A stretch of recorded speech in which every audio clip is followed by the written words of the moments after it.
जयति जय गायत्री माता, जयति जय गायत्री माता। सतमार्ग पर हमें चलाओ, सतमार्ग पर हमें चलाओ, जो है सुखदाता। जयति जय गायत्री माता। आदिशक्ति तुम अलख निरंजन, जग पालन करती। माँ जग पालन करती, दुख शोक भय क्लेश कलह, दारिद्र्य दैन्य हरती। जयति जय गायत्री माता। ओम शांति। नवरात्रि की इस पावन संध्या में आप सभी का स्वागत है। इतने दिनों से हम नवरात्र उत्सव मना रहे हैं, माँ दुर्गा के 9 रूपों की पूजा कर रहे हैं, उनका आध्यात्मिक रहस्य भी सुन रहे हैं। तो आज दिन है माँ गायत्री का, जिसकी हम पूजा करते हैं, जिसके नाम का हम मंत्र उच्चारण करते हैं, ओम भूर्भुवः स्वाहा। तो ऐसी माँ गायत्री का आध्यात्मिक रहस्य सुनाने के लिए आज हमारे बीच में है आदरणीय वंदना दीदी जी। वंदना दीदी जी, जैसे कि आपका नाम है, आप सभी आत्माओं को परमात्मा की वंदना करना सिखाते हैं और आप स्वयं भी उसकी वंदना करते हैं। आपने अपना जीवन लगभग युवा अवस्था से इस ईश्वरीय सेवा में समर्पित किया है। वर्तमान समय आप माटुंगा सेवा केंद्र में अपनी सेवाएं दे रहे हैं। तो ऐसे हमारे प्यारे मीठे वंदना दीदी जी आज हमारे साथ है। तो आइए हम उनसे सुनते हैं श्री गायत्री माता का आध्यात्मिक रहस्य।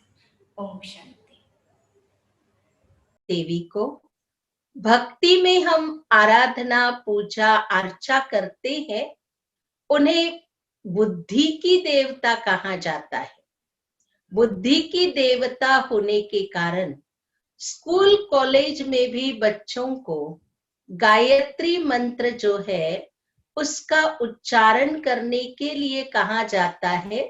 मन को एकाग्र करने के लिए, आंतरिक शक्तियों का विकास करने के लिए, विशेष मन एकाग्र हो जाए और बच्चों का मनोबल बढ़ जाए, इसीलिए गायत्री मंत्र जो है वो जाप करने के लिए कहा जाता है। हम सब जानते हैं गायत्री मंत्र है ओम भूर्भुवः स्वाहा तत्सवितु वरेण्यं भर्गो देवस्य धीमहि धियो नः प्रचोदयात्। विश्व तेज जिसको कहा जाता है वह है निराकार ज्योति स्वरूप परम पिता परमात्मा शिव। परम पिता परमात्मा शिव जो सर्वशक्तिमान है, सर्व गुणों के भंडार है। हम जब उनका स्मरण करते हैं तो उनसे हमारा मनोबल बढ़ता जाता है। इसीलिए ये महामंत्र जो है गायत्री मंत्र के नाम से प्रसिद्ध है। तो इस मंत्र का जप करने से एकाग्रता की शक्ति बढ़ती है। परंतु प्रिय भाइयों और बहनों, ये समझने की बात है कि ये जो देवियां है इन्हें शिव शक्ति अवतार कहा जाता है।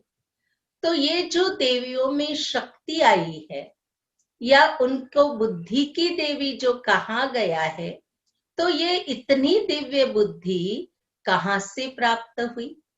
निराकार परमपिता परमात्मा से। इन देवियों ने उनकी आराधना की, परमात्मा को बड़े प्यार से याद किया और ये शक्तियों की प्राप्ति की। इसीलिए इनको शिव शक्ति अवतार कहा जाता है। अब श्री गायत्री देवी जी को 5 मुखधारी दिखाते हैं। अब ये पंचमुख जो है उसमें जो बीच में चेहरा है वह तो श्री माता रानी का ही है, लेकिन एक तरफ श्री कृष्ण और श्री राधे जी को दिखाते हैं, तो दूसरी तरफ श्री राम जी और श्री सीता जी को दर्शाया जाता है।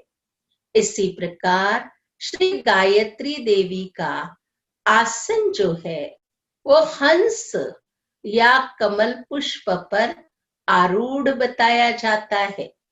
अब हंस या कमल पुष्प ये पवित्रता का प्रतीक माना जाता है।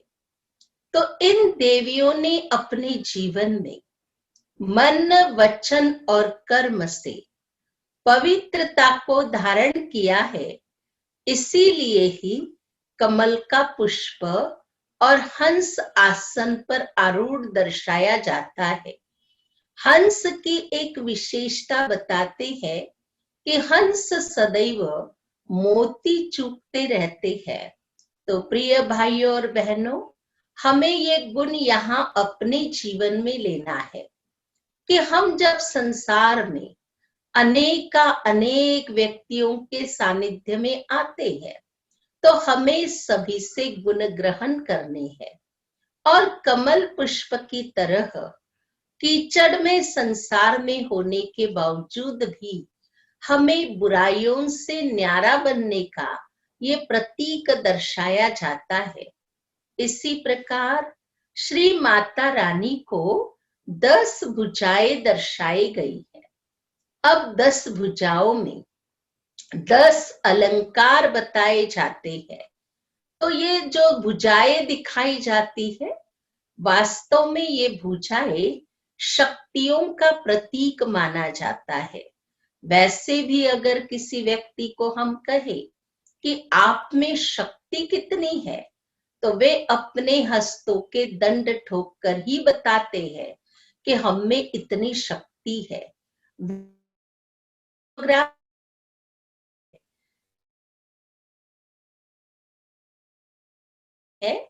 ये शक्ति का प्रतीक है, असहयोग की शक्ति, इसी प्रकार से सामना करने की शक्ति, विस्तार को संकीर्ण करने की शक्ति, समेटने की शक्ति, साथ ही साथ सहन करने की शक्ति, समाने की शक्ति, परखने की शक्ति और साथ में निर्णय करने की शक्ति। इन शक्तियों का ही ये प्रतीक अष्टभुजाधारी 10 भुजाधारी भी दिखाते हैं, क्योंकि परिवर्तन शक्ति भी है, महसूसता की शक्ति भी है। ऐसी अनेक शक्तियों के सुसज्जित ये देवियां दर्शाई गई है। इनकी भुजाओं में जो अलंकार दर्शाए है वह भी आध्यात्मिकता का ही प्रतीक है।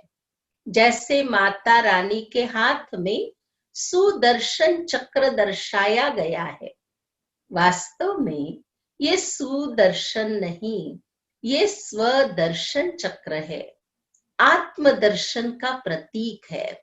हमें स्वयं का आत्मदर्शन करना है। आत्मदर्शन कर अपने भीतर को हमें जानना है। स्व का अर्थ होता मैं आत्मा हूं और मुझ आत्मा का दर्शन करना है। वास्तव में मैं आत्मा बहुत गुणों से संपन्न हूं। आत्मा के वास्तविक गुण 7 है: आनंद स्वरूप, ज्ञान स्वरूप, शांत स्वरूप, प्रेम स्वरूप, सुख स्वरूप, पवित्र स्वरूप एवं शक्ति स्वरूप। तो हम स्वदर्शन करने से ऐसे गुणों को अपने में धारण कर सकते हैं। इसी प्रकार माता रानी के हाथ में शंख दर्शाया गया है। शंख जो है वो मधुर, कर्ण प्रिय ध्वनि का प्रतीक माना गया है। माता रानी हमें ये संदेश दे रही है कि अपनी वाणी को मधुर बनाना है। कहते हैं ना, कम बोलो, धीरे बोलो, मीठा बोलो, सत्य बोलो और सोच कर बोलो। तब कहा जाता, वाणी ऐसी बोलिए, मन का आपा खोए, औरों को शीतल करे और स्वयं भी शीतल होए। इसी प्रकार माता रानी के हाथ में गधा भी दर्शाई जाती है। ये जो गधा है, ये गधा ज्ञान को शक्ति रूप से प्राप्त करने का प्रतीक है। तो निराकार ज्ञान सागर परम पिता परमात्मा शिव हम सभी को आध्यात्मिक ज्ञान सुनाते हैं। जब उस ज्ञान को हम शक्ति रूप में धारण करते हैं तो मनोविकारों पर विजय प्राप्त करते हैं। और वह मनोविकार अर्थात काम, क्रोध, लोभ, मोह, अहंकार और सूक्ष्म में भी है ईर्ष्या, नफरत, बदले की भावना, असंतुष्टता आदि आदि। इन विकारों पर हम इस आध्यात्मिक ज्ञान के द्वारा विजय प्राप्त करते हैं। इसीलिए तो कहा गया, नॉलेज इज पावर। तो उसका प्रतीक ये गधा दर्शाई जाती है। इसी प्रकार से कमल का पुष्प भी दर्शाया जाता है। भगवान हमें कहते हैं कि घर गृहस्थ छोड़ने की जरूरत नहीं है। प्रिय आत्माओं, हमें घर गृहस्थ में रहते हुए अपने जीवन को कमल पुष्प के समान बनाना है। कीचड़ में रहते हुए कीचड़ से न्यारा बनना है। उसका ही प्रतीक ये कमल पुष्प दर्शाया जाता है।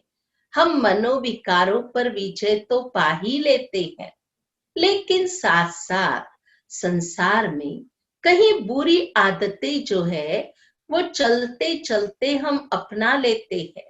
जिस प्रकार से आज कई लोग व्यसनों के अधीन हो जाते हैं, तो हम परमात्मा शिव से शक्ति प्राप्त करके पवित्रता जीवन में धारण करते हुए इन व्यसनों पर भी विजय प्राप्त करते हैं, अर्थात व्यसन मुक्त जीवन बन जाती है, जिसे कहेंगे कमल पुष्प समान जीवन। इसी प्रकार माता रानी के हाथ में वेद शास्त्र ग्रंथ उपनिषद का सार जो एक किताब के रूप में, ग्रंथ के रूप में दर्शाया गया है। सच में जब मानव जीवन की बुद्धि ज्ञान से भरपूर, संपन्न और दिव्य बन जाती है तो उसका जीवन श्रेष्ठ चरित्रवान बन जाता है।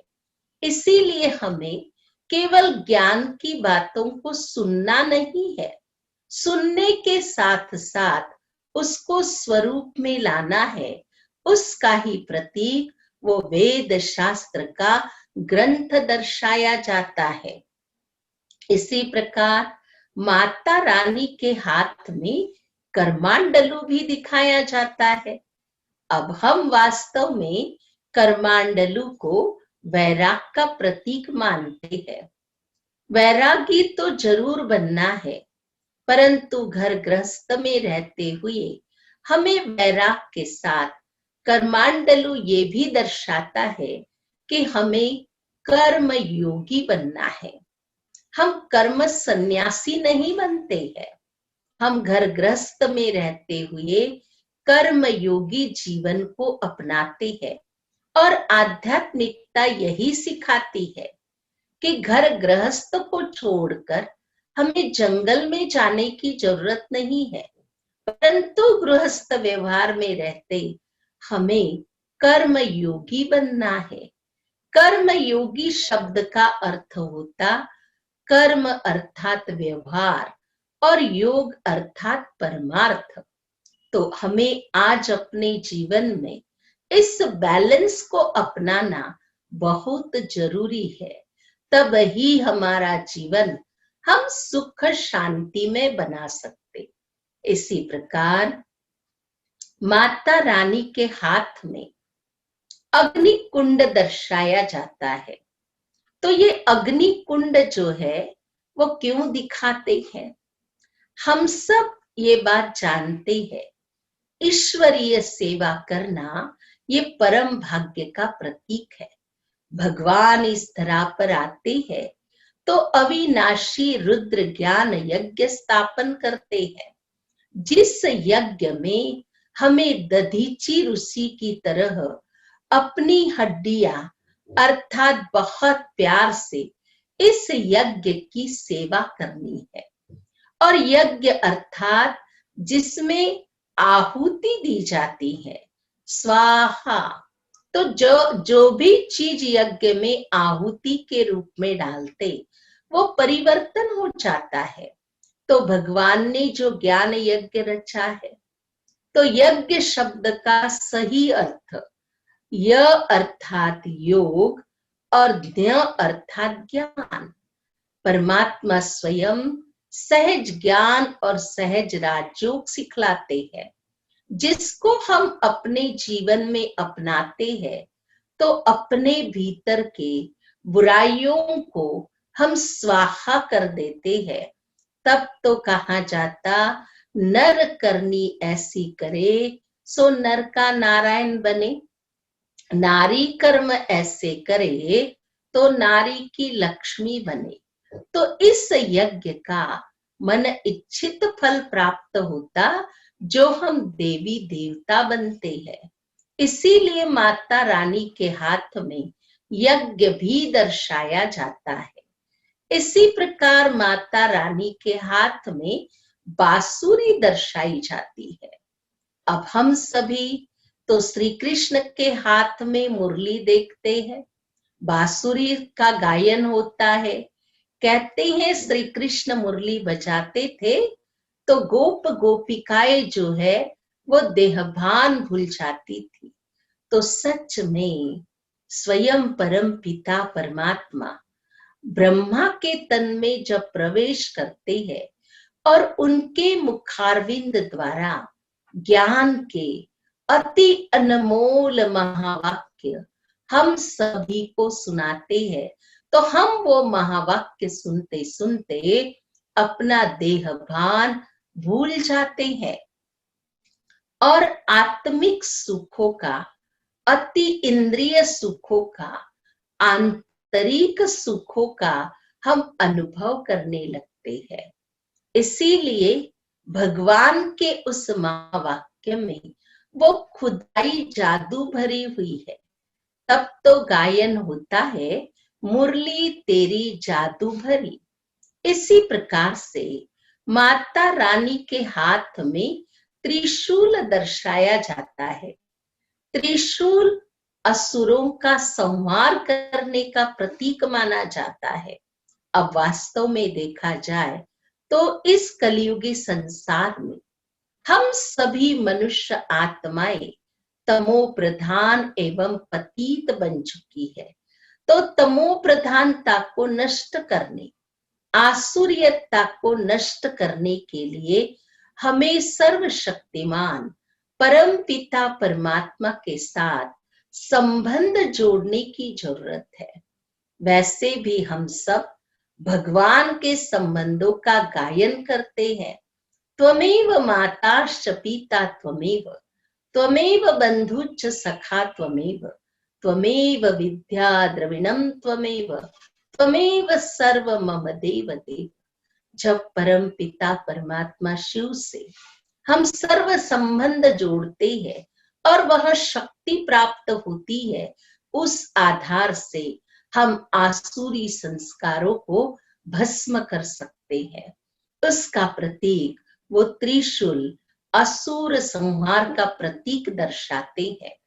इसी प्रकार माता रानी के हाथ में एक परशु बताया जाता है।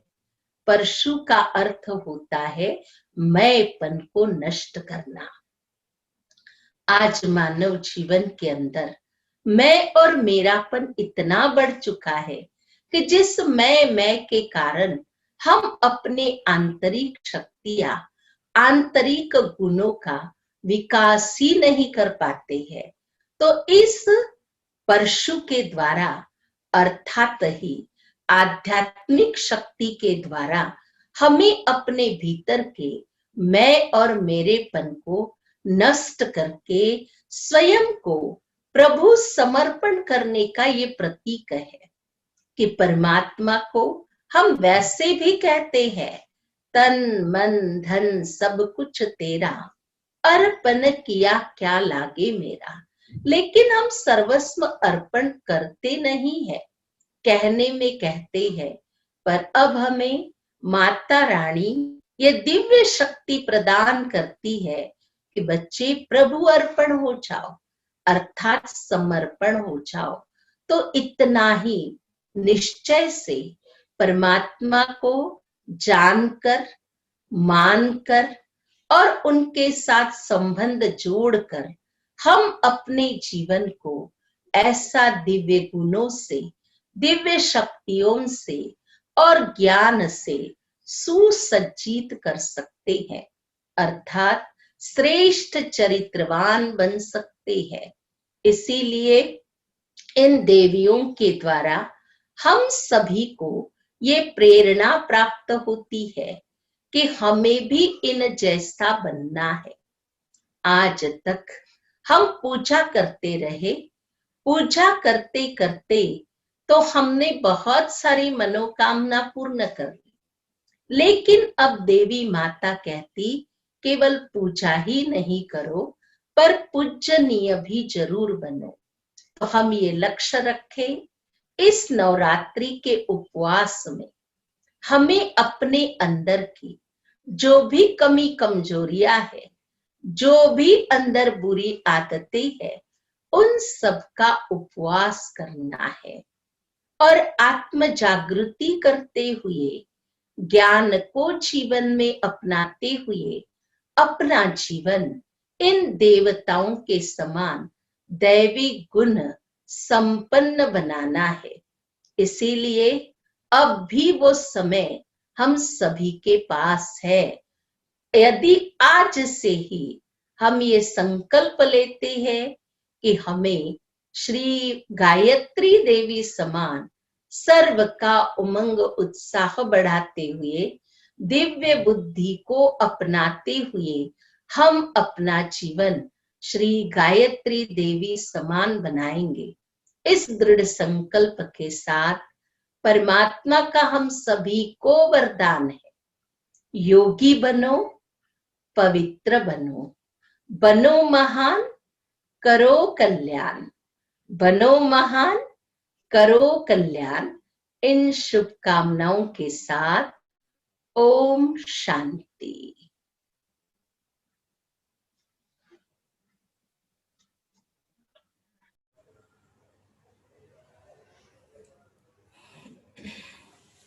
बहुत बहुत धन्यवाद आदरणीय वंदना दीदी जी का। आपने कितने सुंदर और सरल शब्दों में माँ गायत्री का आध्यात्मिक रहस्य सुनाया, एक एक अस्त्र और शस्त्र का वर्णन किया।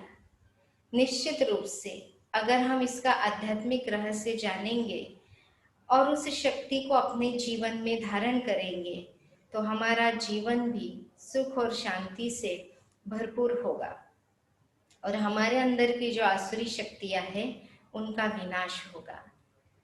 तो चलिए अभी समय है मेडिटेशन का। 5 मिनट के लिए परमात्मा को याद करते हैं, माँ गायत्री से आशीर्वाद लेते हैं। ओम शांति।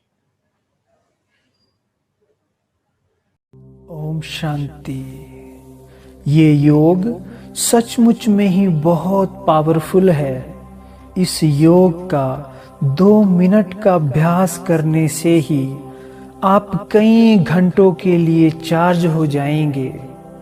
पूरे दिन में चलते फिरते या कर्म करते इस अभ्यास को बीच बीच में जरूर दोहराएं, तो फिर निरंतर योग युक्त स्थिति का अनुभव होगा।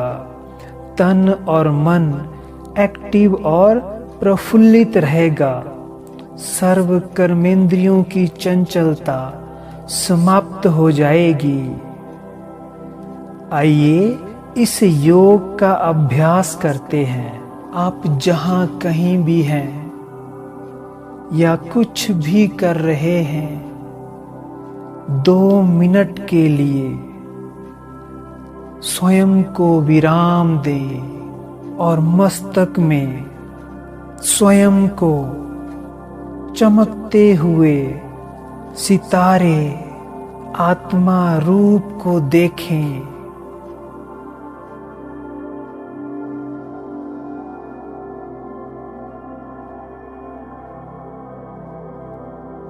और 3 बार ये संकल्प करें, मैं एक महान आत्मा हूं। मैं एक महान आत्मा हूं। मैं एक महान आत्मा हूं। अब देखें मेरे मस्तक के ऊपर सर्वशक्तिवान भगवान सूर्य के समान चमक रहे हैं।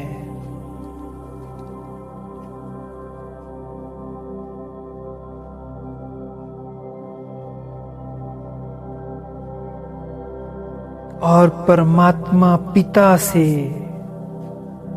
सर्वशक्तिवान भगवान से सर्व सूर्य के समान चमक रहे हैं रूप में मस्तक में मुझ चमकती हुई आत्मा में समा रही है। और परमात्मा पिता से,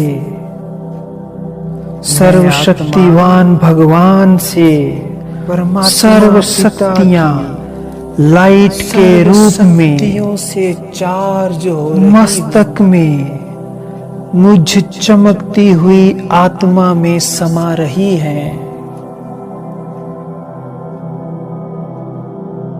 1 से 2 मिनट मैं आत्मा पूरी एकाग्रता परमात्मा पिता की इस योग सर्व शक्तियों से चार्ज हो रही हूँ। सर्वशक्तिवान भगवान सूर्य के समान मेरे सर के ऊपर चमक रहे हैं। 1 से 2 मिनट तक उनसे निरंतर पूरी एकाग्रता से शक्तियों की लाइट इस योग का अभ्यास करें। मुझ सर्वशक्तिवान भगवान सूर्य के समान रही है मेरे सर के ऊपर चमक रहे हैं और उनसे निरंतर सर्व शक्तियों की लाइट और माइट मुझ चमकती हुई आत्मा में भगवान समाती जा रही हैं। शक्तियां समाती जा रही हैं, आत्मा में समाती जा रही हैं। मैं बहुत शक्तिशाली बन रही हूँ।